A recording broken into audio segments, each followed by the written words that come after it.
वृक्ष का महत्व।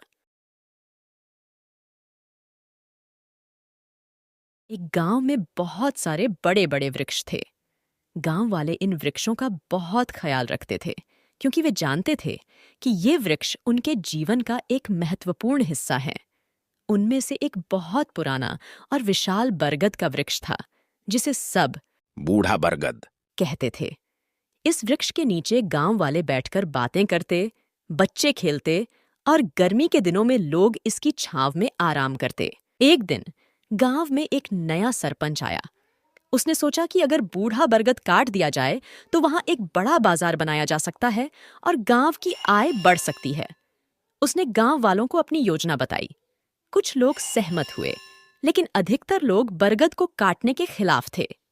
रामू, जो गांव का सबसे बुजुर्ग व्यक्ति था, ने सरपंच से कहा, यह वृक्ष हमारे पूर्वजों की धरोहर है।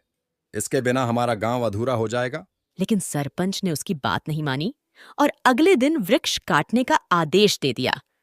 उस रात गांव में एक अजीब घटना घटी। गांव के सभी बच्चे एक साथ सपना देख रहे थे कि बूढ़ा बरगद उनसे कह रहा है, मुझे मत काटो, मैं तुम्हारी रक्षा करता हूँ। बच्चे दौड़ते हुए अपने माता पिता के पास गए और उन्हें यह बात बताई। गांव वाले चौंक गए और सोचने लगे कि बच्चों ने एक साथ ऐसा सपना कैसे देखा। सुबह होते ही गांव वाले बरगद के पास इकट्ठे हो गए और सरपंच से कहा कि वे वृक्ष को नहीं काटने देंगे।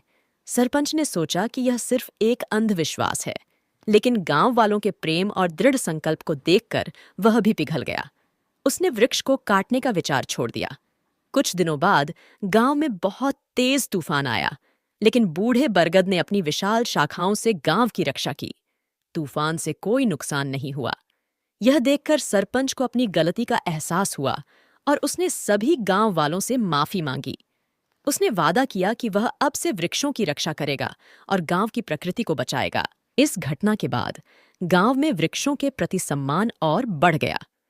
गांव वाले ने मिलकर और भी कई वृक्ष लगाए और उनकी देखभाल करने लगे। बूढ़ा बरगद अब भी गांव के बीच में खड़ा है, अपनी छांव और सुरक्षा प्रदान करते हुए, और लोगों को याद दिलाता है कि प्रकृति की रक्षा करना कितना महत्वपूर्ण है। इस कहानी से हमें यह सीखने को मिलता है कि वृक्ष और प्रकृति हमारी जीवन रेखा हैं। उनकी रक्षा करना हमारा कर्तव्य है और वे हमारे बदले में हमारी सुरक्षा और कल्याण सुनिश्चित करते हैं।